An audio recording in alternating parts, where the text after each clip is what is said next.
ئایزان و خۆشەویستان ئەمڕۆتان شادووەم کاتتان باش جاریشتر من و هاوڕێوی ئازیزم ڕەحمان حسێن زادە لە خزمەت ئێوەی ئازیزان بۆ پێشکەشکردنی بەرنامەیشتر لە بەرنامەکانی دیالۆگ لەسەر پرسە گەرمەکان. ئەم بەرنامەی بیستەمە. ئەمڕۆ 5/6/2025 پێشکەش بە ئێوەی ئازیزەکرێ. بابەتی چیشکان بۆ ئەم بەرنامەی هەڵمان بژاردووە کێشەی نێوان حکوومەتی هەرێم و بەغایە و قسێ و باسێکیش سەبارەت بەم جێژاوە سیاسیەکەین کە کۆتایی نایێت. ئەم کاتت باش هاوڕە ڕەحمان و مێدەوارم باش بیت. ئەم کاتێک تۆش شاد تۆش هیوادارم باش بیت. زۆر سڵاویشم هەیە بۆ بینەر و بیسەری بەرنامەکەمان. زۆر باشە. ئاورە ڕەحمان جاری پێشوو هەفتەی ڕابردوو کەمێک باسی لێدوانەکەی مەسعود بەرزانیمان کرد سەبارەت بە موچە و کەرامەت و ئەو تێکەڵکێشیە و کردبووی کە مەسەلەمان مەسەلەی موچە نییە و مەسەلەمان کەرامەتەوە ئەوانە و بە جۆرێک لە جۆرەکانەوە لە ڕنگدانەوەی کێشەیەک و ململانەیەکە کە دووبارە لە نێوان حکوومەتی هەرێمی کوردستان و حکوومەتی بەغایە حکوومەتی میلیشاکانی بەغا هەڵگیرساوەتەوە و ئەم جارژۆک و مجارەکانی تر و جەماوەری کارگەر و زەحمەکێشی کوردستان و خەڵکانی دەستکورتنەوەی کە چاوەڕێی موچەیەکی ناچیز و زۆر بێبەهان کە ژیانی پێ بگوزەرێنن ئەوانە بنە قوربانی و ئەم جارە ئەڕەشەکە زۆر گەورەترە لە جاری جاران. قسە لەسەرەوەیە کە تەواوی ئەو موچەی کە بۆ ساڵی 2025 ماوەتەوە هیچی لەلایەن دەوڵەت و لەلایەن حکوومەتی مرکزی عێراقەوە تەسلیم بە خەزێنەی حکوومەتی هەرێم ناکرێ خود نانێرێ بۆ هەرێم و بەم جۆرە ئەم کێشەیە دووبارە ئەم قەتماغی ئەم برینە دووبارە هەڵەدرێتەوە و ئەم دۆخەی کە لە ڕاستیە دۆخێکی نالەبار و جێژاوێکی سیاسیە دەرەکەوێتەوە کە دوورە لە چارەسەرکردن و دووبارە هاتۆتەوە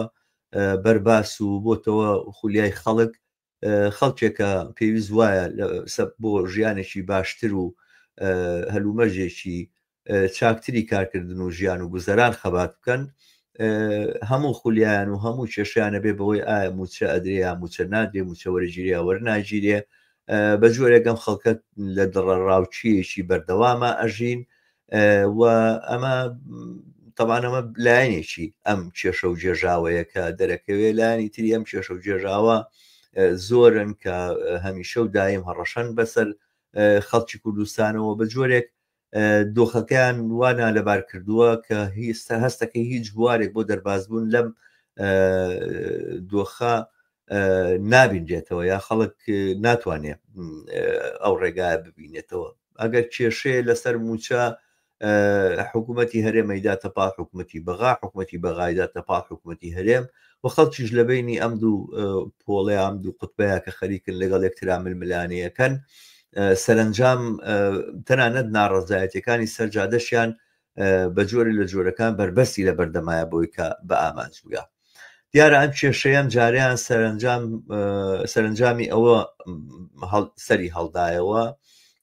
کە چاودێرانەوەی کە باسیەکەنەوەیە کە مەسعود بەرزانی سەردانێکی ئەمریکای کردو بەر لەوە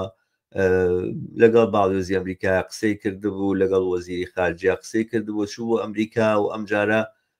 بڕیاریاندا کە کۆنتراکتێکی 110 ملیارد دۆلاری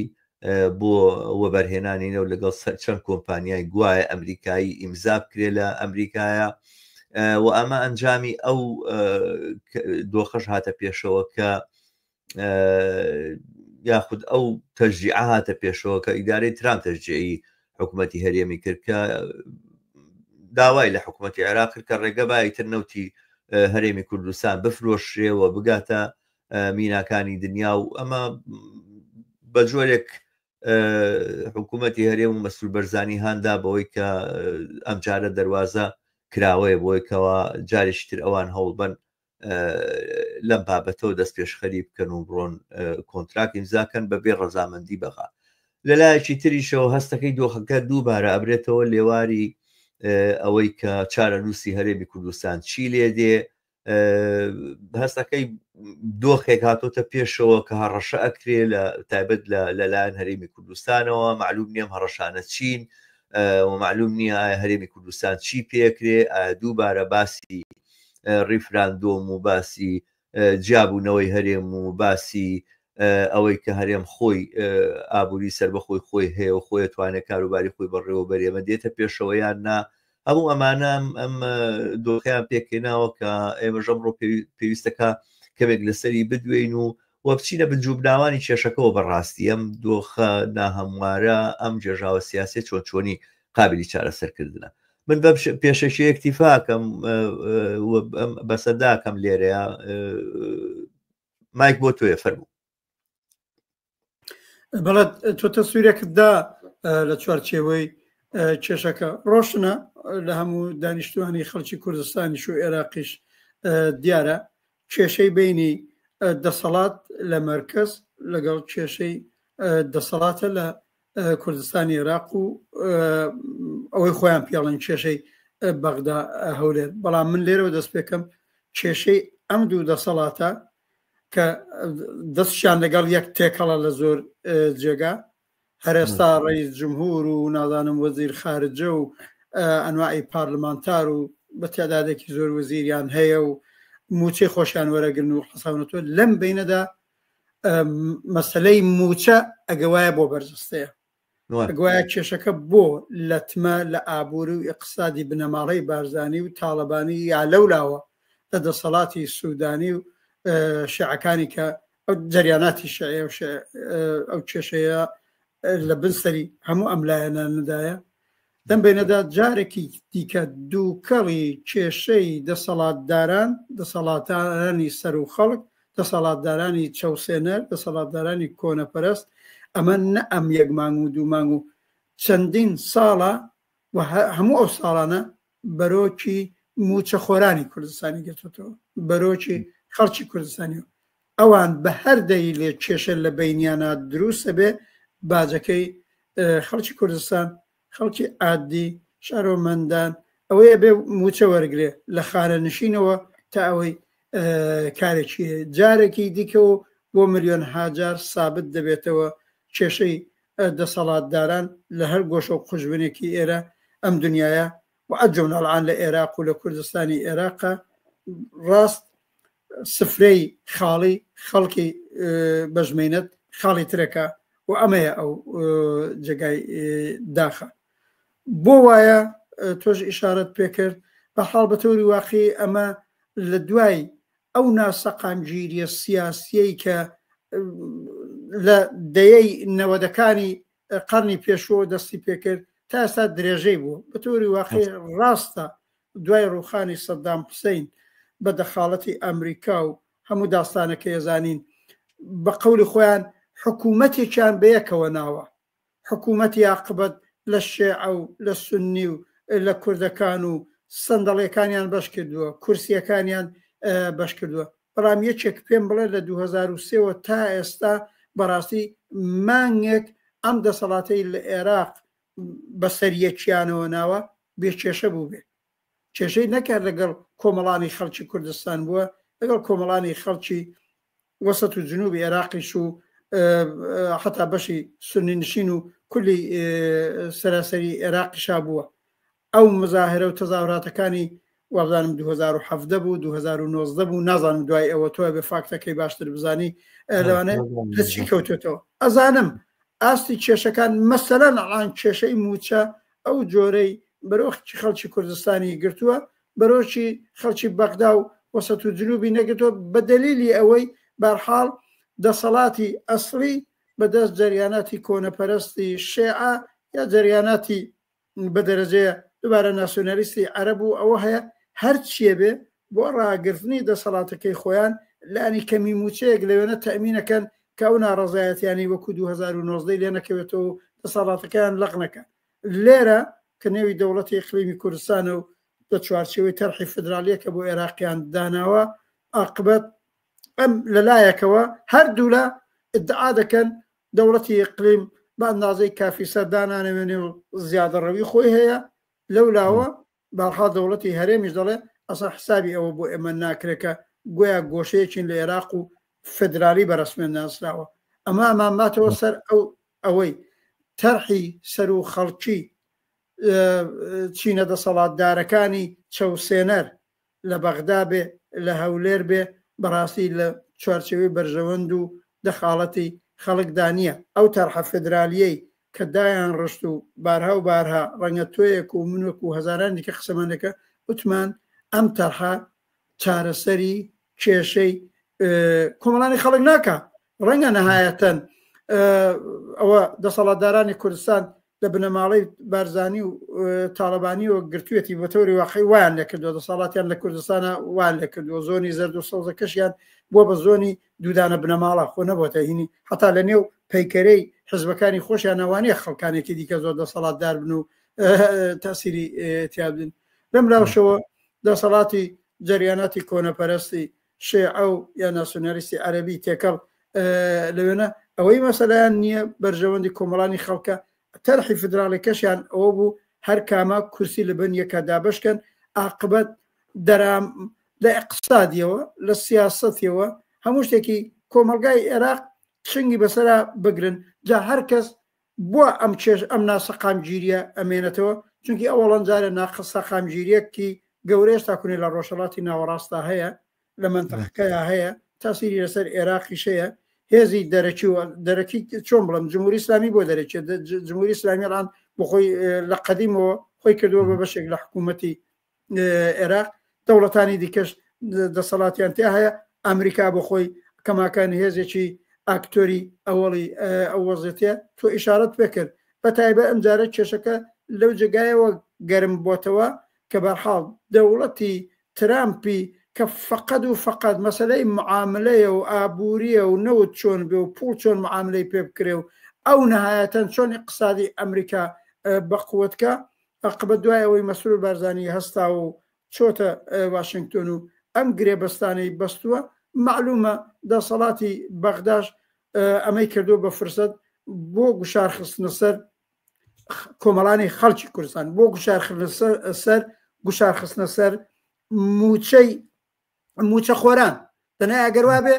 بۆ وەزیرەکانی دەرنەکردووە ئەگەر ئەو دەسەڵاتە نەتیجە ئەمە ئەگەرێتەوە بۆ سەر ئەو ناسەقامگیریە سیاسیە و ئەو تەرحە لە نەزەر منەوە فەشەڵەی کە لە دوای 2023ەوە بە ناوی فدرالی دایان سەپان بەسەر خەڵکی کوردستانی شۆ سەراسەری عێراق بەرحاڵ ئەوەی کە باسێکی هاوڕە ڕەحمان دیارە ئەم سیستەمە سیاسیە و ئەم دامەزراوە سیاسیانی کە لە عێراقا لە دوای شەڕی ئەمریکا و داژیکاری عێراقەوە سەپێنراوە بەسەر خەڵکی کوردستان و عێراقیشا هەستان دەرهاویشتەی بڵین هەڵبژاردننی خەڵک یاخود دەخاوەتی خەڵک یا ئیرادەی خەڵک نەبووە نە خەڵکی کوردستان و لە خەڵکی جنوب و وەسەتیش بەڕاستی ینی باسەکارەوە نیە خەڵکی کوردستان شتێکی بەسرا فەرز کراوە کە قوبوڵی نەبووە خەڵکی جنوب و وەسەتی عێراقی شەروان ئەم پێکهاتەیە کە دروست بووەوە ئەم نموزەجە لە لوبنانێکی ترکە لە عێراقا پێشیان هێنا لەسەر ئەساسی تەوافق و لەسەر ئەساسی ئیتیفاقاتی بینی گروپە جۆر بە جۆرە مەزهبی و قەومیەکان لە عێراقا ئەمە دوورە لەوەی کە بتوانێ ڕنگدانەوەی بەرژەوەندەکانی خەڵک و ئیرادەی خەڵک بێ ئەمە حقیقەتێکە بەڵام لەلایەکی ترەوە باسەکە تەنها لە سیستەمە سیاسەکەشان نییە دروست ئەوەی کە ئەم دۆخە ئابوووریەوە ئەم دۆخە اقتصادی کە کوردستان و عێراقیشی تێکەوتووە لە ڕاستیە بەرژەوەندی چینێکی باڵادەست و تاڵانکار بە هەموو معنایەک یعنی ئەم چینەی کە لە کوردستان و لە عێراقا دروست بوو لە دوای شەڕی 2023ەوە چینێکی تاڵانکارە عێراقی اقتصادێکی هەبوو جۆرە لە جۆرەکان اقتصادی دەوڵەتی بوو ئەمە چۆن جمهوریەتەکانی پێشووتری ئیتیحادی سۆڤێتی کە تەحولیان کرد بەرەو بازاریا گۆڕان بەرەو ئاپوری بازار هەمان شت لە عێراق و کوردستانی شارڕوویدا و ئەمە سەرنجام هاوکات بوو لەگەڵ هەڵتۆقینی کۆمەڵی خەڵکی دەوڵەمەند و کۆمەڵێک ئەحزاب و میلیشیا کە تاڵانکردن و دەست بە سەراگرتنی سەرۆت و سامانی عێراق و کوردستان بوو بە سەرچاوەی دەسەڵات و دووبارە بەرهەم هێنانەوەی دەسەڵاتیان ئەم دۆخە لە ڕاستیە لە ڕووی ئابووریەوە ئەمە جۆرێک و فۆرمێکە لە فۆرمەکانی سەرمایهداری کە لە عێراق و کوردستانە باڵا دەستکراوە و دەربازبوون لەم کێشەیە بەڕاستی تەنها بە ئاڵوگۆڕ لە سیاسەتەکانە نابێ ئەوەی کە خەڵک دەخاڵەتینە بۆ دروستە بەڵام خەڵک ئەگەر تەدەخول بکاوە بچێتە ناو مەسایل لە سیاسەکانەوە ئەو دەم شوێن بەرژەوەندەکانی خۆیەکە باسەکار ئەوە نییە کە لە ڕووی سیاسیەوە خەڵک توانێت فۆرمێکی تر لە دەسەڵات دروست بکاتوانە لە ڕووی ئابووریشەوە بێ ڕێگە بۆ ئەم تاڵانکاری و جەردەیە دابنێکە ئەم دەسەڵاتانە ممارسیەکانی هەموو جارێبیر لەواکەمەوە باشە قسە لەسەرەوە کرێ سیاست لە کوردستان ئاڵوگۆڕی پێ بەسەرابێ ئەم دابشکردنی دەسەڵاتە لە نێوان حیزبەکانە و لە نێوان بنەماڵەکانە کۆتایی بێ دەسەڵاتێک دروست بێ لە سەرتاسەری کوردستانە کە نوێنەراتی خەڵک بکاتەوە ئەوانە وەڵام ئەو دەم لەگەڵ ئەو پرسیا بەرەوە ڕۆبی ئەی دەوڵەمەنەکان چی ئەوانەی کە لە دەوروبەری ئەم دەسەڵاتەوە بوونەتە ملیاردێر و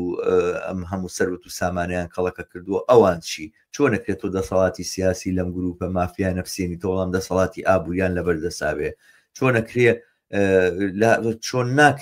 چۆنی ناکرێت دەسەڵاتی ئابووریان لێبسێنی کە دەسەڵاتی سیاسیان لەبەردەسایە بە هەمان شێوەش ناکرێت دەسەڵاتی سیاسیان لێبسێنی تۆ وەختێک دەسەڵاتی ئابووریانە لەبەرەوەم شتانە زۆر تێکەڵن لەگەڵ یەکە والتەرناتیوەکە بۆ کوردستان و عێراق مەطرحەکرێ هەر بە تەنها ئەوە نییە کە ئاڵوگۆڕ لە سیاسەتا بکرێت و ڕووبا بێ ئاڵوگۆڕ لە شێوازی بەڕێوەبردننی اقتصاد و ئابووری و ئەوەی کە سەرۆت و سامانی کۆمەلگا چۆنی داراکرێت چۆن بەرهەمدێەوە چۆن ئەکرێ دابش بکری ئەمەژە بێ یەکێک بێ لە مەسەلە گرنگەکان و ئەمە بەڕاستی بە ڕوتێگەکرێکە بە پێچەوانی تەواوی ئەو ئەلتەرناتی و مۆدێلە سەرمایهداریانەوە کە ئێستا هەیە کار بکەوە ئەو باکە خەڵک نەکتەنها بۆ تەدەخولکردن لە سیاسەتا بۆ تەدەخولکردن لە ئوموری ژیانی خۆیانە لە ڕێخستنی ئابووری شابەسیش بکات و کۆ بکاتەوە ئەمە لایەنێکی مۆزوعەکەی لایەنێکی تریشی باسی ئەم جێژاوە سیاسیەکە لە کوردستانە هەیە دروستە ئەمە لە کۆنەوە مەربوط بۆ پەیوەندی بووە بەوەی کەوا مەسەلەی سیستەمی میلی لە کوردستانە هەبوو ئەوانە فدرالیزم کێشەی خەڵکی کوردستانی چارەسەر نەکردووە و ناژی نەشێتوانی چارەسەریکە ئەمە فدرالیزمە هاتبوو بۆی کەوا گوایە مەسەلەی سیستەمی میلی چارەسەر بکاتەوەوانە بە بڕای منەوەشی بە جێگایە گەیانوە ینی من ئێستا شتێک نابینمەوە ناوی سیستەمی میلی بێ لە کوردستانە بەڕاستی لە خلالی ئەم چەند 22 ساڵی ڕابردووە لە 2023 تا ئێستا ئەوەی کە کەوتووەتە بەر شەق و ئیهانە و تەوهینکردنی ینی خەڵکی کوردستان کەوتووەتە بەردەم ئەوەی کە تەوهین و ئیهانەی کردو و شەقی وەشانەوە لە خەڵکی کوردستان و ئەوانە خەڵکی یاخود دەسەڵاتێکی عەرەب زمان یان دەسەڵاتێکی کورد زمانەکە لە ناو هەولێر و لە ناو سلێمانیا بە ناوی خەڵکەوە و بە نوێنەرایەتی گەلی کوردەوە خەریکن دەسەڵاتدارێتێکن و حکومەکەن ینی ئەگەر بە معنای ستەمیش سەیری بکەیتوانە ستەم وجودی هەیە بوونی هەیە بەڵام ستەمی دەسەڵاتێک بوونی هەیە کە خۆی بە نوێنەرایەتی خەڵکی کورد ئەزانێ یا خۆی بە نوێنەرایەتی نەتەوەی کووردا ئەنێ نەک ستەم لەلایەن دەسەڵاتێکی مرکزی بناوەندیەوە لە بەغا کە لەسەر بنەمای هەڵاواردنی نەتەوەی گوایە خەڵکی کوردستانی بەپلە دوودا نابێ ئەمە جانبێکی مەسەلەکەی جانبێکی تریشی ئەوەیە لە ڕاستیان فدرالیزمە دروست وەکو ئەو تۆڕی جاڵجاڵۆکەی لێ هاتووە کە ئینسان نازانێ بەکوێ دەرباز بێ لێ و چۆنی لێ ڕزگار بێ ینی ئەم دابشکردن و دابڕدابڕکردنی دەسەڵاتە بە جۆرێک مەسەلەکەی ئەوەیە کە مقاومەتی خەڵک و بەرەنگاری خەڵک لە بەرامبەر دەسەڵاتیشا دابڕدابڕ بکرێ ینی ئەمە کە ئێمە ئەیبینین وەختێک لە ناو کوردستانیشا زۆنی سەوز و زۆنی زەردمان هەیە ئەوانە و لە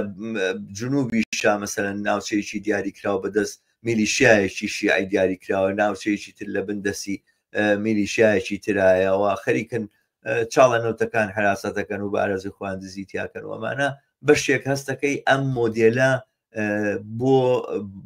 شکاندنی مقاومەتی خەڵکە هەر بەسەلەکە ئەوە نییە کە بە جۆرێک لیان تێکچوو بێ پێیان وا بوو بێ کە ئەمەستەمی نەتەوەی چارەسەرەکات و ئەماتوانێ وەسیلێک بێ بۆ بەشداریکردیان لە دەسەڵاتە لە ڕاستیە ئەسلی مەسەلەکە بەرەنگاربوونەوەی مقاومەتی خەڵکو و ئەو بەرەڵسکاری کە خەڵک نیشانێدا لە بەرامبەر سیاسەتە کۆنەپەرستەکانی ئەم دەسەڵاتەیە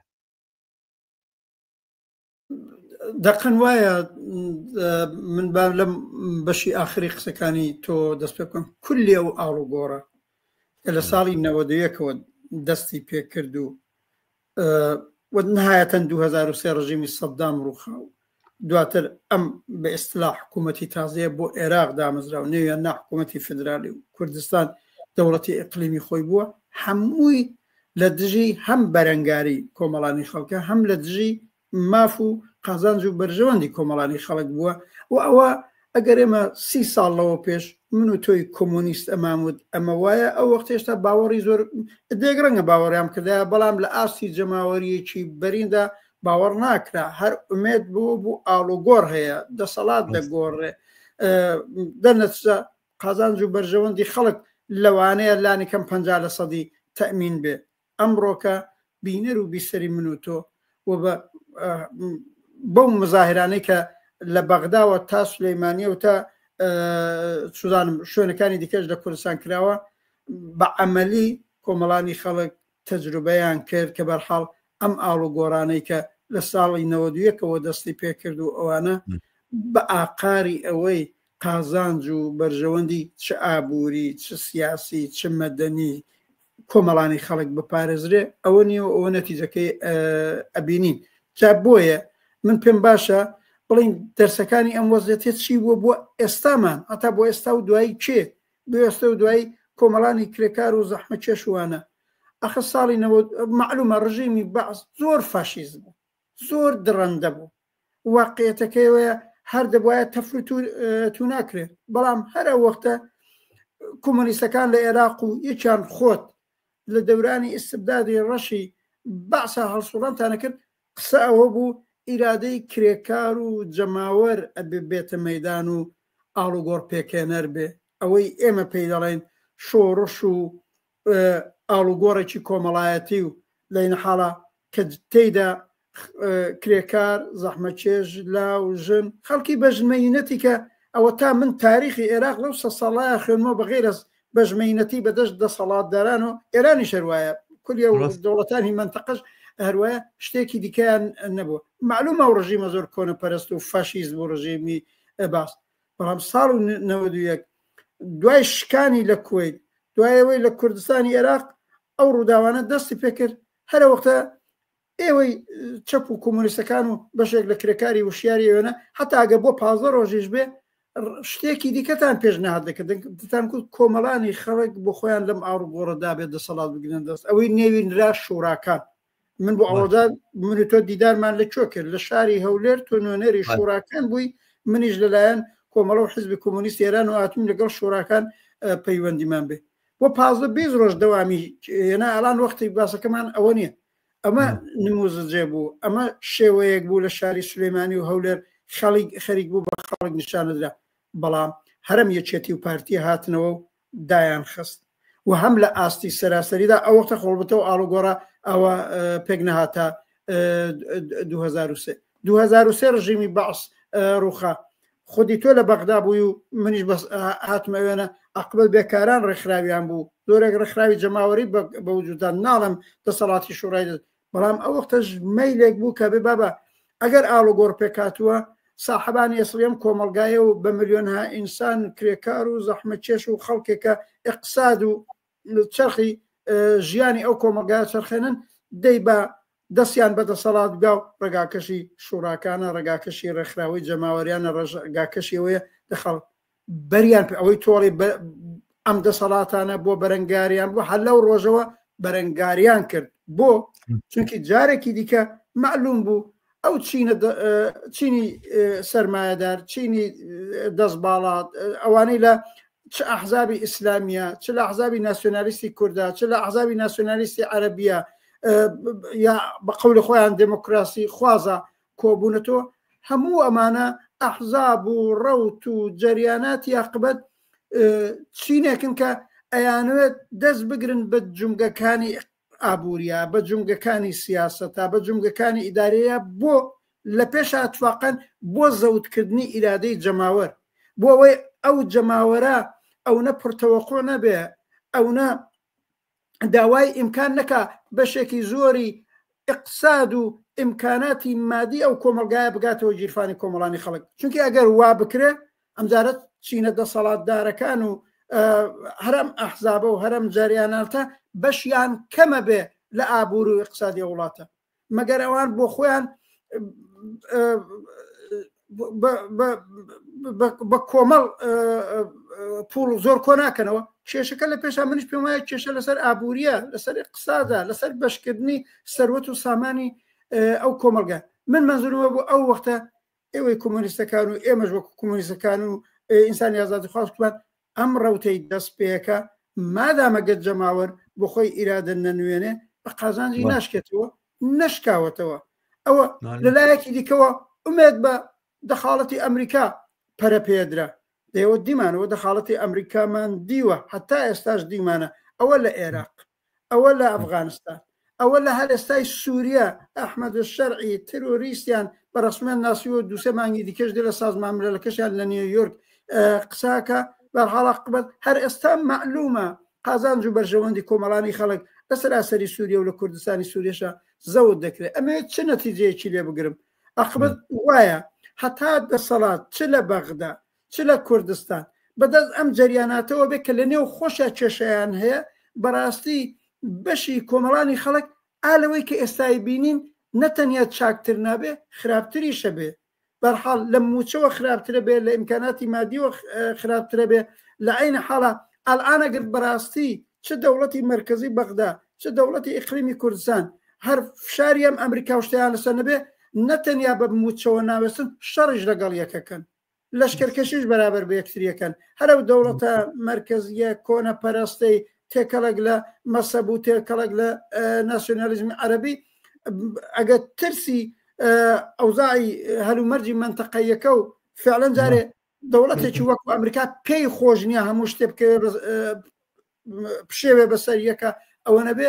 لەشکەرکەشەکەن ئارە و کارە فاشیستیانی ڕژیمی بەعسیشەی کرد دووبارە تێکرار یەکەنەوە چی نەتیجەیەکی لێگرین ئەوژەوەیە جارێکی دیکە بێ بڵین ڕەوتی 34 ساڵەی ڕووداوەکانی عێراق و کوردستانی عێراق ئەوەمان پێ دەڵێ کۆمەڵانی خەڵک ئەبێت چاوکراوەتر ئەبێ وەشیارتر عاقبەت ڕێگای خۆڕێخستن خۆجیاکردنەوە لەم ڕەوتە کۆنە پەرستانەی شێعە سوننا چزانم ناسیۆنالیستی عەرەب و ناسیۆنالیستی کورد لە پارتی و یەکێتیش کە ئێستا ئەڵان بەردی گویان موچەی خەڵک لە سینگەکتون درۆکەن هەر ئەونان ئا سەرۆت و سامان لەبەر دەستی سەرانی یەکێتی و پارتیا هەیە کە ئەتوانن موچەی زۆر خەڵک تەمینکەن لەلایەکی دیکەشەوە عاقبەت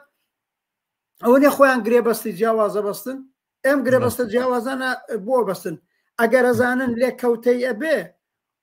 لێکەوتەکەشی لە پێشان موچەی کۆمەڵانی خەڵک زەوت دەکرێت ئەی بۆ زەڕێکی ئەحساسی مەسئولیەت بەرابەر بۆ کۆمەڵانی خەڵکیان نیشان نادن هەموو ئەمانە گیر و گرفتی ئەم چینی دەسەڵاتدار و ئەم ئەحزابە و ئەم جەریانەتە تا زەمانێ ئەمانە دەسەڵاتدار بن بەڕاستی وەزیەت ئاوایە چ بێنەی لێگیرە کۆمەڵانی خەڵک ڕێگای با بچینە سەرەوە ڕێگای هاتنە مەیدان و ئیرادەتان چۆنابێ ئەوە پەیدا بەڵام ئەمە دەردی ئینەڵێت هاوڕە ڕەحمانەوە پرسیاری ملیۆن دۆلاریە ئەوەی ئیستلاحی ئینگلیزی شتیشیاوە هەیە لەمە پرسیاری ملیۆن دۆلاری ینی پرسیارێکی زۆر زۆر گرنگ و مهمە کە خەڵک و جەماوەری کوردستان چی بکە مەسەلەن ئێمە خۆشە بیرتە تەمان حتممە نەزانی تۆوانە و بەخیلیش بوویتایە لە ساڵەکانی 95 ئێمە و دەم کە هەڕەشەی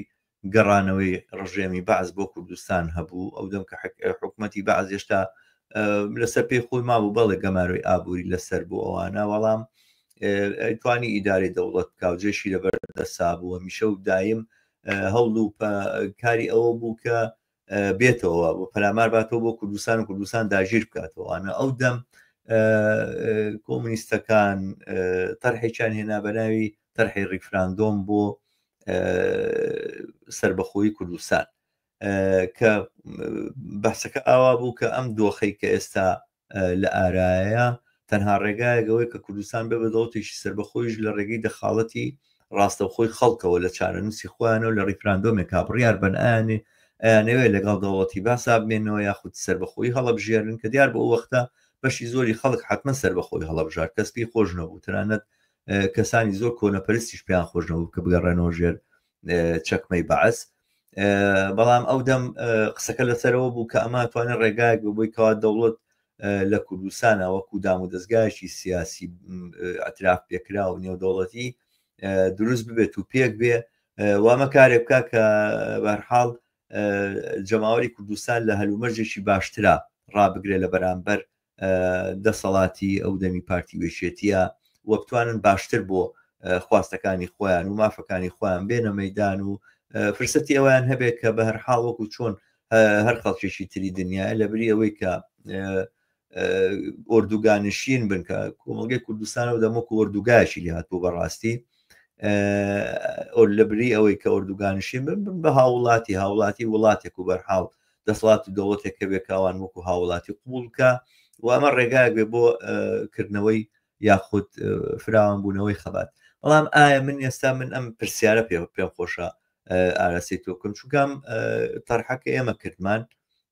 دواتر لە ساڵی 2017 خودی مەسعود بەرزانیان تەرحەی هێناوە باسی ڕیفراندۆمی کرد و ڕیفراندۆمی کرد بە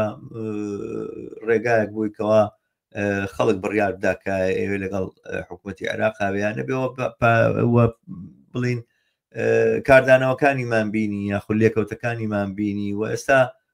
ئێستاش ئێستایەکە مەسعود بەرزانی وەختێک باسی ئەم قسانە کات و ئەوانە هەتا بە ئاماژە بەوە ناکا کە بڵێ ئەگەڕێمەوە سەر ئەم بابەتە گەشتی ئینسان ممکنە هەر ئیستینتاجی لێ بکا بڵێ بەنیازی چییە و چی ئەوێ بکاتوانە ممکنە بگەڕێتەوە بۆ تەرحە بەڵام خۆی هیچ ئاماژەیەکی زۆر ڕاستە و خۆڕێ ڕێک بۆ ئەم ڕیفراندۆمە ناکە کە نتیجەکەی دیارەوە خەڵک هەڵیان بژارد کە کوردستان جیابێتەوە من ئێسامەوە پرسیارە بکەم ئایا بەڕاستی لە دۆخی ئێستا ڕیفراندۆم بۆ سەربەخۆی کوردستان نەتوانێت چارەسەر بێ بەڕێتەوە ئەم ئەوزاو ئەحواڵی لە کولی عێراقا هەیە لە منە پرسی و ئەو وەختی حتا ئەم تەرحی ڕێفراندۆم بۆ سەربەخۆی کوردستان لەلایەن لە پێشدا خۆت دەزانی هاوڕە مەسعود حکومەتەوە مەتراکراوە شاید هەر لێرە جگای بە ئیشارە بکەین هەر ئەمڕۆ کە من و تۆ ئیشارە بەم تەرحاکەین و ساحەبی ئەسڵەکەشی مەسعود حکومەتە ئەمڕۆ ڕۆژی تەولدی مەسعود حکومەتە و یادی بەخێر ئەوە ڕۆژی وانێومان ناوە ڕۆژی حکومەت و لە عینە حاڵە ئەو وەختەی ئەو تەرحی مەتراکێت هەر ئەو وەختش باس کرا ئەمە تەرحێکی زۆر بە دڵخوازی ئێمە نییە تەرحێکی ناچاریە تەرحێکە کە زۆر بە دڵمان نییە بەڵام ناچاری ئەڵعانیش ئەڵێم وەکو تەرحێکی ناچاری ئەلعانیش پێم وایە بەڵام هەر ئەو وەختش لە نووسینەکانی وەختەی ئەوەڵی نووسینێک کە مەسعود حکومەت بنێوی بەرگری لەسەر بەخۆی کوردستان نووسی ئاواڵە ئەوە تەرحی ئەوەڵی ئێمە بۆ کولی کۆمەڵگای عێراق و بە کوردستانیشەوە شۆڕشی کرێکاریە ئەوەیە چینی کرێکاری عێراق و کوردستان و لەگەڵ پێکرا و لەگەڵ یەک و ئەو جۆرەی کە پێویستە ببنە هێزی بزوێنەر و خوڵقێنەری عاقبەت شۆڕشێکی کۆمەڵایەتی و کولی دەسەڵاتی ئەم چینە مفتەخۆرانەی کە ئەڵان تاوێت لەوە پێش من و تۆ لە سەراسەری عێراق و لە کوردستان باسکەن هەڵی پێچێ و عاقبەتەوەی پێڵین دەسەڵاتی شوڕایی دەسەڵاتی کرێکاران دەسەڵاتی جەماوەر دەسەڵاتێکە واقعان کۆمەلگا حەسێنێتەوە ئەوە بێنێت سەرکرد ئەو وەختە وتمان ئەوەتە تەرحی ئەوەڵمانە حتا ئەوەش ئەگەر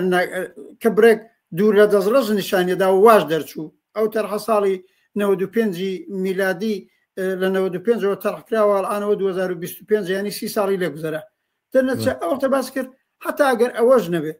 بەڵام ڕەوتی ڕووداوەکان و بزوتنەوە سیاسەکان و ئاڵ و گۆڕ لە کولی عێراق خەبەرەوەی بچە بابە لانیکەم دەسەڵاتێک لە مەرکەزی عێراق دێتە پێش پێناسەی قەومی و مەسەبی بۆ خۆی هەڵ نابژێرێ کۆمەڵانی خەڵک بەر ئەساسی قەومیەت و بەر ئەساسی مەسەب دەستەبەندی ناکە هەر ئام کێشانی ئێستای لێ بخوڵقێ هەرستا نێویان ناوە حکوومەتی شێعەکان سونیەکان کوردەکان ئەمە بۆ خۆی ڕێحەل نییە زاهران ئەمریکایەکۆ کە دەخاڵەتی کردووە تا ئەم هێزە کۆنەپەرستە ئێرتجاعیانە بەم مزایکی قەومیەت و مەسەبیان ناوە بەیەکۆ پیان وایە وا خەوێ ئەکرێ بحوێنەوە لەگەڵ یەک وا تەعاملەکە لەگەڵ ئەوە دەری خزوان ناکرێت اتفاقان ئەوە بۆ خۆی ئاگری ژێر خۆڵەمێشە بەرحاڵ تاوێنە تاوێ ئەتەقێتەوە ئەو وەختە باسەکەماندا ئەوە بوو حتا ئەگەر ڕەوتی ڕووداوەکان بزوتنەوەی سیاسی بڵێ نا ئەوە لە چاوەڕوانیا بێت دەسەڵاتێکی سەراسەری لە عێراق دێت سەرکات قومی مەسەبی نییە ئەڵە سیستمێکی سێکۆلارن قومی نیم مەسەبی نیم حەقی شارومەندان بە چاوێکی بەرابەر لە کولی عێراق بە کوردستان و سەراسەریەوە بە ڕسمیەت دەناسم حتا لەو ئاستەشدا وتمان ئەو وەختێشتا سربەخۆی کوردستان ئێستا کوێ ناتوانێت ڕێحەلی ئاکتوێلی ئێمە بێت لە نەزەر ئێمەوە ئەو وەختە هەردوو ڕێگا چارەکە هەمەوەی هەڵخراندنی شۆڕشێکی کۆمەڵاتی هەم ڕەوتی ڕووداوەکان بەرەو ئەوە بڕوا کە حکوومەتێکی غیرە قومی غیرۆ مەسوود دوو لە دەستڕست وێشتا ڕژیمی باشش لەسەر کار بوو معلوم بۆ وەختە باسەوە بوو پس ئەم کێشەی کوردستان هەم کێشەیەکی لە مێژینەی مەسەلەی سیستەمی ملی و مەسەلەی ملی هەیە بێ حەلبێ هەم بە قەولی تۆ ئیشارەت بکرد و بە دروست وەختەی شار کۆمەلگای کوردستان ئەو وەختە بەرحال نەجزوی دەوڵەتی سەراسەری عێراق بوونە بۆ خۆی دەوڵەتێکی وەک حتا ئێستا ئەقلیمی کوردستان بەڕسمێن ناسرااو بوو هەڵواسرااو بوو وایە حلێک هاتایەتە مەدان جوابی ئەم دوو کێشەیە بداتەوە ئەو وەختە ئێمە کۆمۆنیستەکانی وێنە و بەسەرپەرستی مەسوود حکومەت وتمان سربەخۆیی کوردستان ئەو وەختەش بمعنای ڕێحەلی سووەم بە ڕێحەلی ناچاری چاوی لێکرد ئەلئانیش کۆمەلگای عێراق ئالەم وەزعەتی تێدایە تا ئەبد ناتوانێت بمێنێتەوە ڕێ ئالتەرناتیوی جۆرا و جۆر ئەتوانێت مەترح بێ تۆ پرسی ئایا ئەم ڕێگاچارەیە کەماکان مەوزوعیەتەیە منەڵم کەماکان وەکو ڕێگاچارەیەکی ناچاری مەوزوعیەتیە بەڵام دووبارە منەوە تکرارەکەمەوە بە دەرەجەیەک فەرق لە چاو ئەو وەختە پێکاتوە ئەگەر لە نەتیجەی دوای ئەوەی سەدام حوسێن ڕووخاوە لە 2003 دوای ئەوەی لە سەراسەری عێراقدا کرێکاری زەحمەت کێشی ژنان لاوانی کۆمەلگای سەراسەری عێراق نە کوردستان تەجروبەی ئەم حکوومەتە قومی مەسەبیەی ئیسلامیەی ئێستایان دیوە و ئەوە بۆ خۆیان لە ئەترازەکانی 2009 ئەوە نیشانیان داوە ئەوە کوردستان لە 92 تا ئێستا تەجروبەی حکوومەتی پارتی و یەکێتی و دەوڵەتی ئیقلیمیەکان دیوە و ئەزانن دەوڵەتی ئیقلیمیەکان چکۆلەترین قازانج و بەرژەوەندی وان ناپارێزی ئەگەر ئەو هەستە ئەگەر ئەو وشیاریە ئەگەر ئەو ڕەوتە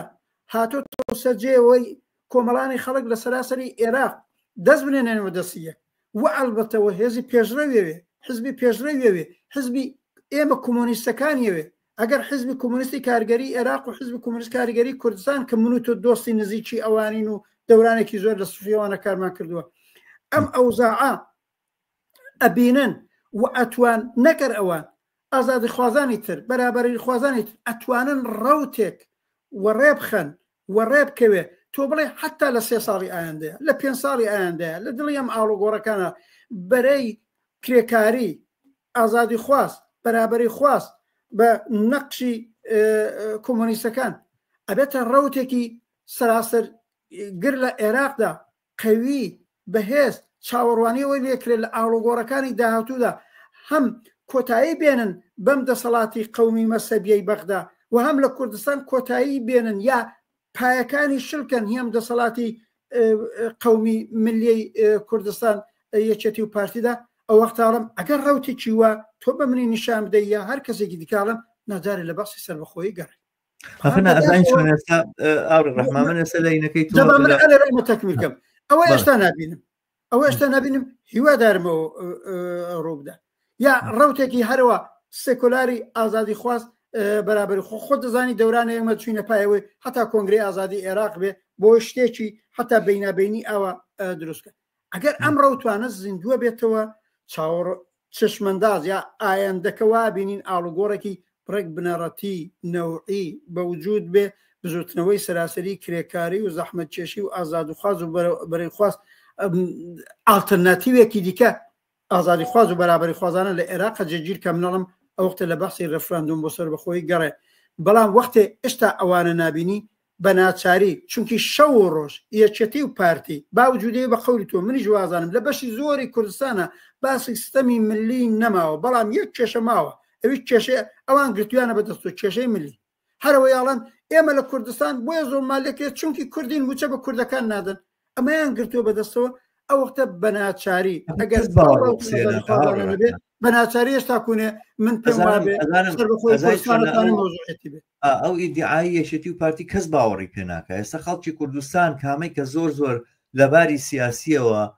مەسەلەن ممکنە بە ناهوشیار بزانرێتەوەوانەکە من پێم وانییە خەڵک لە کوردستان لە ڕووی سیاسیەوە بۆی بایی خۆی هوشیاری هەیە ئەوانە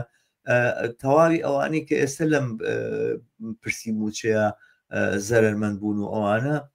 هیچ کاتێ بیرێوان نایەت کە ئەمە بەڵێ ئەمە عەرەبە و ئستەم لە کورد بکاتەوەوانە باسەکە لەسەرەوە ینی حتا گە پێشیان وا بێ حکوومەتی بڵێن عێراق ئستەمکارە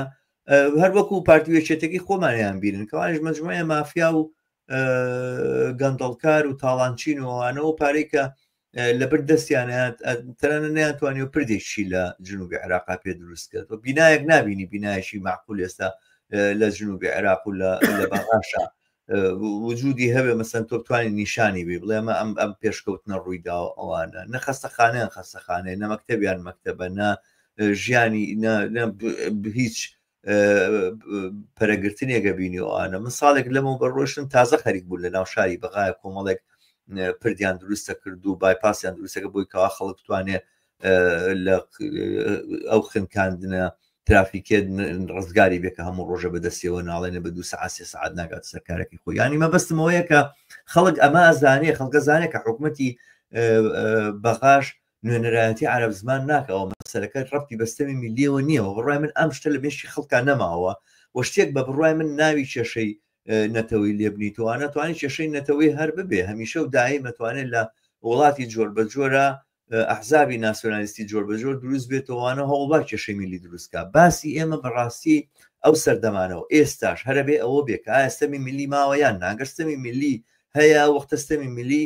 جاری وا هەیە ئەبێ بە بنەما بۆ مەسلەی میلی و وەختێک ستەمی میلی کۆتایی هاتووانە مەسلەی میلی بەنسبەت ئێمە کۆتایی دێ کێشەی میلی و کێشەی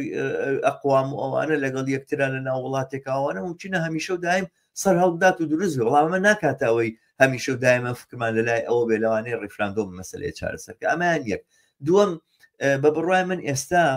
باسی ڕیفراندۆم لە کوردستانە ینی جاری جاران بۆ نمونە 25 ساڵ یاخو 30 ساڵ لەمەوە بەرمچینە بیر کردایەتەوە ئەگەر وڵاتێک عەلەمی هەبێت و نوێنەر بێت لە نەتەوەیە گرتوەکانوانە ممکنە کێشە ناخۆیەکانی تەواو بێت بۆ مەسەلەن ئێستا لە کاتی ئێمەیە سووریا دەوڵەت نەبوو لیبیا دەوڵەت نییە یەمەن دەوڵەت نییە سوودان دەوڵەت نییە وڵاتانێکی زۆر لە ئەفریقا دەوڵەت نین مەسەلەن ئەمانە هەموو عەلەمیان نییە لە ئومەی متحیدە لە نەتەوەیە گرتوەکان ئەی بۆچی کێشەیەکە لە ناو ئەوانە هەیە بە بەردەوامەوە هەتا ئێستاش هەر ئەبێتە مای شەڕی ناخۆ کێشەی گەورە لە بینی باڵی جۆر بە جۆری ناسیۆنالیستی و مەسەبی ئایا زەمانەتێکەیە ئەوەی کاگەر ڕیفراندۆ بەسوێن لە کوردستانە بکرێتەوەوانە هەرم کوردستانەکە ئێستا زۆنی سەوز و زۆنی زەردی هەیە ئەو دەم لە ناو ئەم کوردستانە دووبارە نەبێ بە کێشە ئەو دەم چی بکەین مەسەن ڕیفراندۆم دانێن بۆ خەڵکی سلێمانی بۆی جاابێتەوە لە کوردستان بە بڕای من ئەمە ڕێگا چارەکەنی ئەمە لە دۆخێکاژین لە دنیاە ئەم دامەزراوە سیاسیانێک کە پیانەوتری حکومت لەم ناوچانەیە بەشی زۆریان دەوڵەتی فاشلن دەوڵەتی تێکشکاون دەوڵەتی هەڵپڕووکاون و ڕێگا چارە بۆ دروستکردنەوەی کۆمەلگاکان لە ناو جەرگەی کۆمەلگاکان خۆیانەوە پێک دێ من پێم وایە ممکنە ئەو ڕێگایی کە ئێستا من باسێکەمانە ڕێگایشی دوور و درێژ بێتە بەرچاو بەڵام تەنها ئەوە ئەتوانێت زامنی ئەوە بێت کە خەڵک بێتەوە بە خاوەنی ئیرادە لە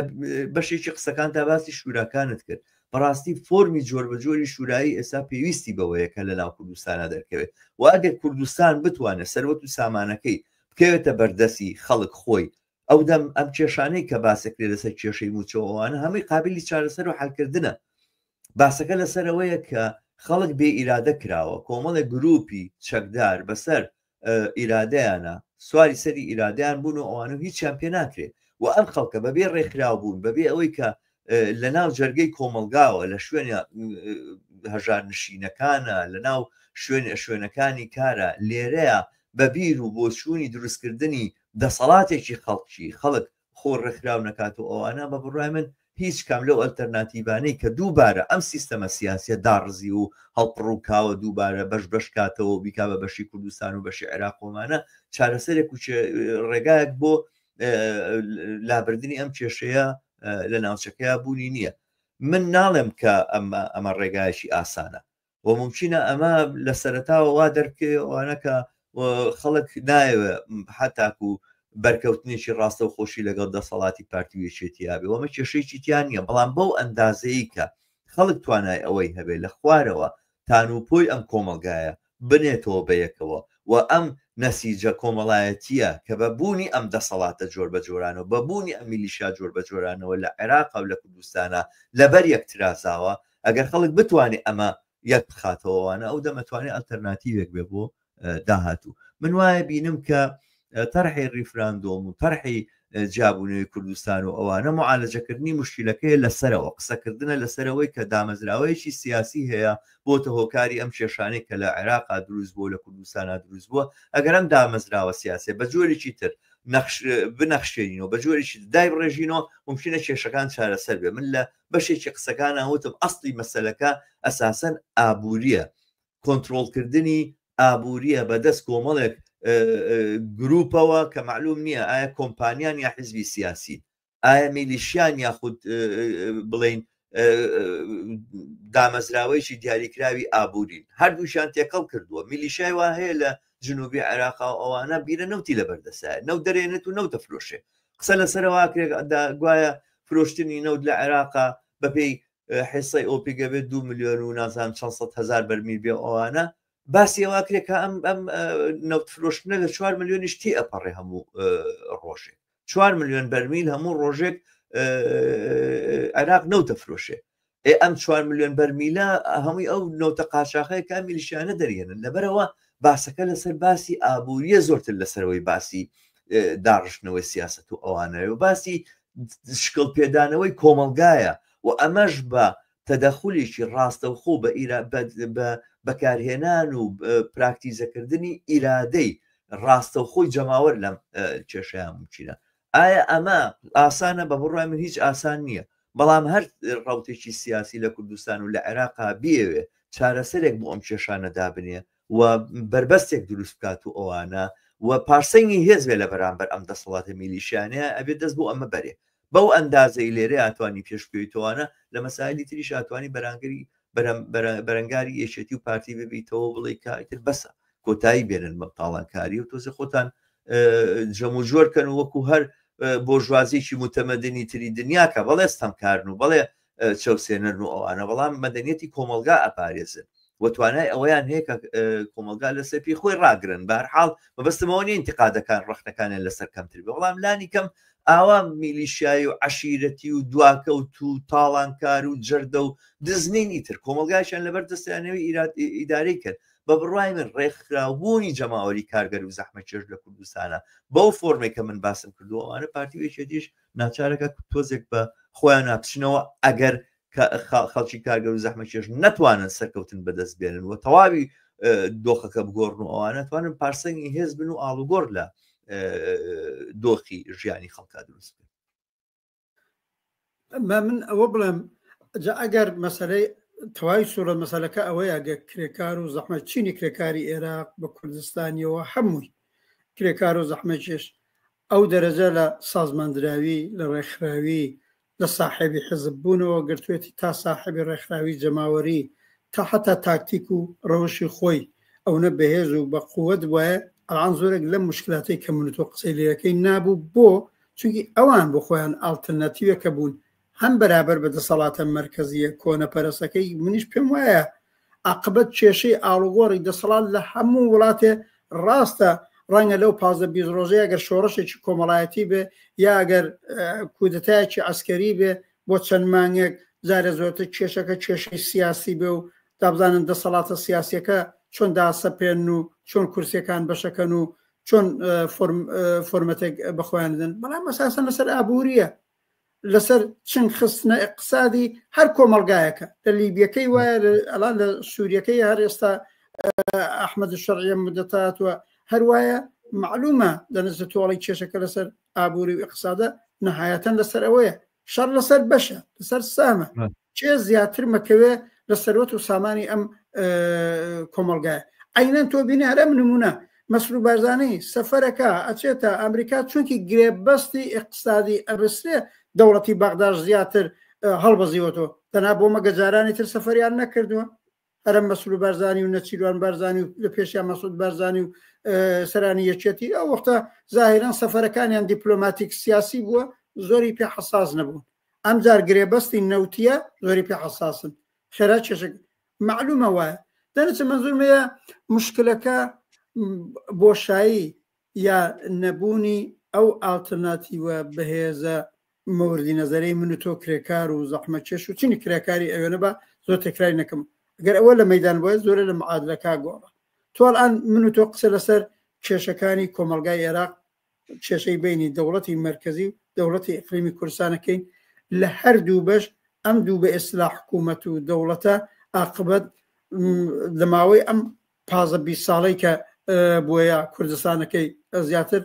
دیمان چه ئەوزاعێکی پڕ لە چەوسانەوە و بێ ئیمکاناتیان بەسەر خەڵکی و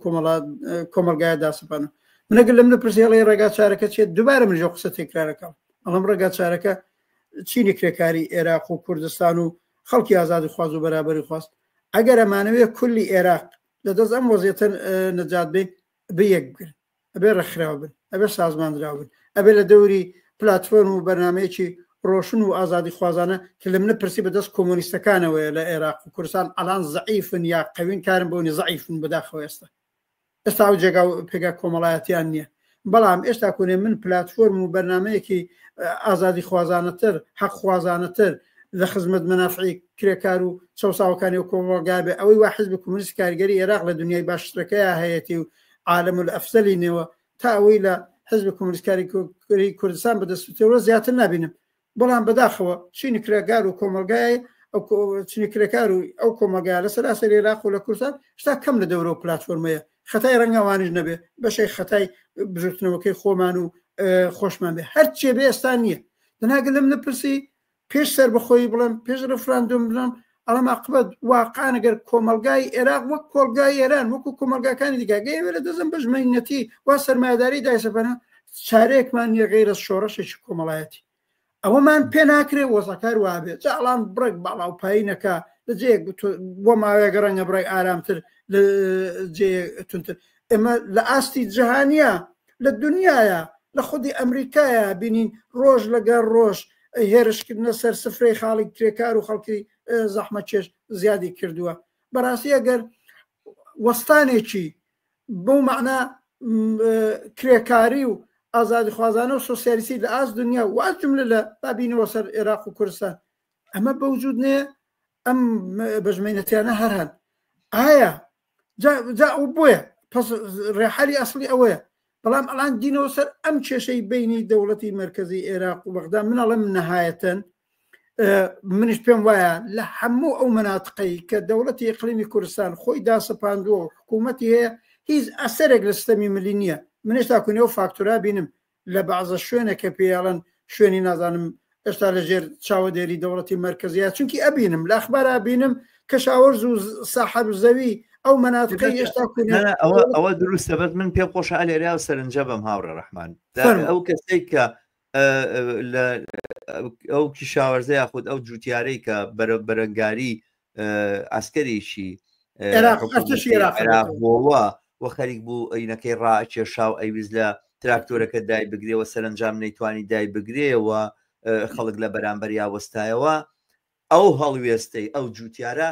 خەڵکی کارگەر و زەحمەتکێش مامۆستایەکە 5 مانگ موچەی وەرنەگرتووە لە هەولێران ناتوانێت لە بەرامبەر ئاسایی بێت لە بەرامبەر ئاساییشە بەرەنگاریشی ئاوکە 1000 شەق خوا لەسەرجان ئەزانم دوانە لەگەڵ یەک منی سوالەکەمەوەیە بۆ ئەو کرێکار و زەحمەت کێشەی کورد زمان ئەو نە جەریترە جەسوورترە بەرابەر بە جەیشەکەی عێراق ڕاوەستێ بەڵام بەرابەر بەهێزەکەی پارتی و یەکێتی ئاوا ناتوانێت چونکی وەهمێکی ناسیۆنالیستی پرسەرەتی وەهمێکێمانە کوردن فەرقیانەیە قەیدە ناکە فشاریشیان بەسەر من قسەکەمەوەیە دنا من پێم وایە ڕەندەی دەسەڵاتی کوردیە ئەو ڕەندەترە لە دەسەڵاتی بەغاڵەوەڕۆژەماڵ با پێ بڵێ وەختی خۆی کە تاحی سەربەخۆی خودی سەربەخۆی کورسان معلومە ڕێگا چارەی کێشەکانی کۆمەڵایەتی نییە معلومە ڕێگا چارەی لابردنی چەسانەوەی کاری کرێکردن نییە معلومە ڕێگا چارەی بەرابەری ژن و پیاو نییە معلومە ڕێگا چارەی حتاوی سکۆلاریزم دامەزرێنە نییە تەواوی بەحسەکەەوە بوو عاقبەت ئەحزابێکی عەشیرەتی قەومی 50-60 ساڵە لەم کوردستانی عێراقدا وەک لە زۆر جێگاکانی دیکەش عاقبەت ئەم مەسەلەی کوردایان گرتووە بەدەستەوە هەر بەوە دەسەڵاتی خۆیان داسەپێنن هەر ئێستا واکەن هەر ئێستا منەزانم شتەمی ملیەکە نەماوە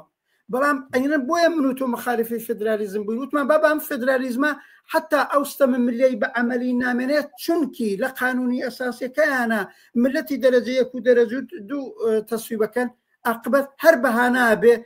بەدەستی دوو تەرەفەوە لە منە پرسی مەسعود بارزانی ئەگەر ڕەفراندۆمیشی بەرپاکرد زۆری پێخۆشە ئێشتا کوونە سیستمی فدرالی لاگرێن چونکی تا ئەوە بێ عاقبەت ئاتوەیەکی بەدەستەوەیە ئەوە لە مرکز وەکو فدرال چاومان لێ ناکەن زۆرمان لێکەن ئێمە کەرامەتمان ئەبێ پارێزیت خۆیەکا بە دڵسۆزی وەهمێک بەنێوی کوردایەتی دەرنەچە من قسەکەمەوەیە ئەگەر ڕێگا چارەی بنەڕەتی ئەو شۆڕشە کۆمەڵایەتیە نییە منەڵم ئەم کێشەی بینی ئەم دوو بەشە کە 70 ساڵە ئەم قەلەشتی قەومیان دروست کردووە نەهایەتان ئەگەر لە جەیەکە سربەخۆیی کوردستان سربگرێ وەک ڕێحەلێکی ناچاری نهایەتەن بەهانەیەک بەدەستێچەتی و پارتی نامێنێ بڵێ ئیتر موچە لە بەغداوە نایڵن دەی دەوڵەتی مستەقلی خۆت تێ موچەکەت بدەیتر بەنەزەرم وەختە زۆر جەریئتر بەرابەر بوانێ ئێمە تەواوی قسەمانەوە بوو ڕێحەل لەبێ ئیتر بەهانە بەدەست دەسەڵاتدارانی کوردستانەوە بە نێوی کوردایەتی نەمێنێ و ئاوە ئەم زوڵم زۆرە داسەپێن ئێستاش هەر بەو بەهانە بەرحاڵ خەریکن حکومەتی خۆیان نەکەن من پێم وایە وەک ڕێحەلێکی ناچاری کەما کانەتوانێ مەوزوعیەتی بێ کەما کانەتوانێ ئێش و ئازاری لانی کەمەوەی وەهمێک بەدەستەوە بگرن و چماقە بگرن بە دەستی خەڵکەوە یەکێتی و پاردی بەرحاڵ ئەگەر ئەوە سەر بگرێ ئەوە لابچێ بەڵام ئایا ئەوە جوابی لاچوونی چەسانەوە لەسەر چینی کرێکاری کوردستان و ژنان و ئازادی خوازانە نا تازە بە نەزانم سەرەتایەکی دیکەیە بۆ خەباتێکی قوڵیان بەرابەر بە دەسەڵاتداری ئەو وەختە لە کوردستان بارحا من نەزانم ئەم باسە هەر تەنها باسەکە لەسەر ئەگەر نییە باسەکە لەسەرەوە نییە کە چ ڕێگا چارەیەکی لە قسەکە لەسەر بە بڕوای من لە دوور ڕوانگەی جیاوازەوە بۆ چارەسەرکردنی پرسەکانی کۆمەلگا بۆ دیتنی دەسەڵاتە مەسەلەن ئەو ڕێگایی کە پێی وابێت دەسەڵات لە دەوڵەتە متەمەرکیز بۆ تۆ لە حکومەتدا متەمەرکیز بۆ تۆ ئێستا لە کوردستان و لە عێراقا ممکنە مەسلەی جیابوونەوە دروستکردنی دەوڵەتوانە کێشەکە چارەسەرکە بەڵام بە بڕای من ئەوەی کە ئێستا لەم ناوچەیە ئەیبینین ئەوەیە دەسەڵات پەرش بووە دەسەڵات دەسەم بەدەست حکومەتەوە نییە لە بەغاشە بەدەست حکومەتەوە نییە تا ئەوەی کە لە هەرێمی کوردستانە بەدەست حکومەتەوە بێ ینی نازانم دەوڵەتی عێراق لە چ پرۆسەیەکە جیابوونەوەی خۆی ڕاگەێنێت و دروستکردنی دەوڵەت ڕاگەێنێت دەوڵەت لە عێراقی شابوونی نییە تاوەی کە ئێمە بە ڕیفراندۆم لە کوردستان دروستیکە بەرحاڵ وەختمان نییە بۆ ئەمە هاوڕێ ڕەحمان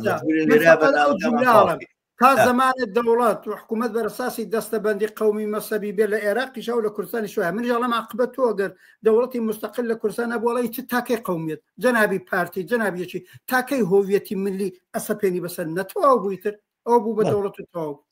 زۆر باش بەرحاڵ پێویستەکان لێرە بەرنامەکەمان تەواوکەین لە سەعاتێ زیاتر تێنەپەڕێ بەرحاڵ دەستە خۆش بەڵێ بینەرانی ئازیز و خۆشەویست بەم جۆرە دێنە کۆتایی بەرنامەی ئەم هەفتەیەشمان تا بەرنامەی تر و دیداری تر لەگەڵی ئەوەی ئازیزە هەموو ئێوە بە شادی و کامرانی ئەسپێرین لە هەر شوێنێکن ڕۆژتان یا شەوتان خۆش هەر بشین